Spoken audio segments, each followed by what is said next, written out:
Irkom ma tkomx hawn, dejjem ġiet lilkom innidi, la oġobkom temigraw, ibqaw ħobbu l-art welidkom lil sin Malti tkellmu bih, biex tinħabbu hekk irridkom saħħa dejjem għattu ġieħ.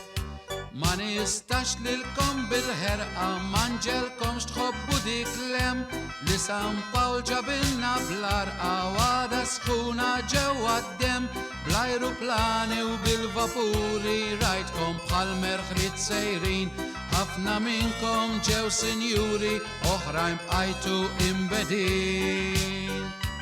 Aħna u intom ferma sħiħa nagħtu kelma lil xulxin illi nibqaw bħalma konna wara kollox għajna Maltin.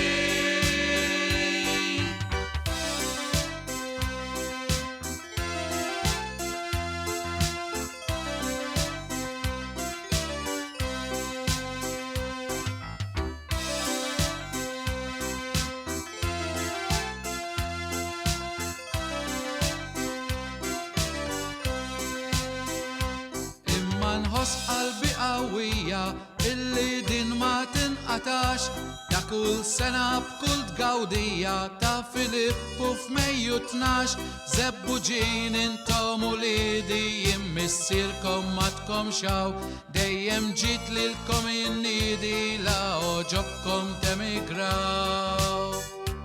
Aħna u intom ferma sħiħa nagħtu kelma lil xulxin illi nibqaw bħalma konna wara kollox għajna Maltin.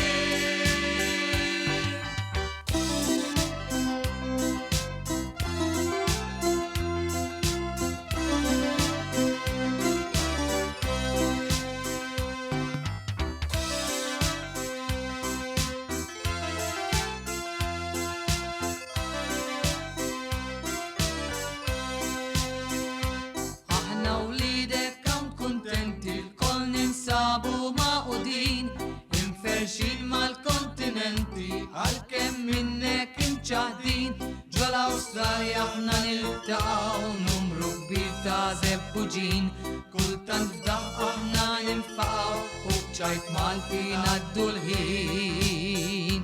Għax aħna fit-12 ta' Mejju ma ninsewx lil dak il-kbir għaddi slippu hekk inħejju festa lilu b'kull tifrir meta titla x-xemx filgħodu is-sigħat tal-lejl għaddew insaqsu fejn konna noqogħdu ġewwa Malta x'kollox sew.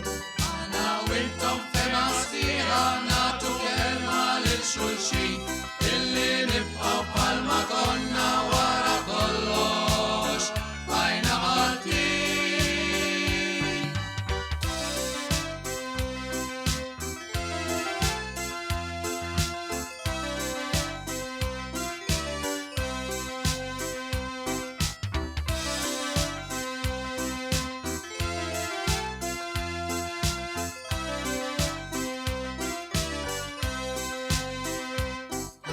Aħna moħna fikom kull minuta lejl u nar ibqaw għamlu kif tlaqnikom lil San Filip festi kbar. Aħna wliedek hawn kuntenti l-koll ninsabu maqudin imferxin mal-kontinenti għalkemm minnek imċaħdin. Aħna u intom ferma sħiħa nagħtu kelma lil xulxin illi nibqaw bħalma konna wara kollox għajna Maltin. Aħna u intom ferma sħiħa nagħtu kelma lil xulxin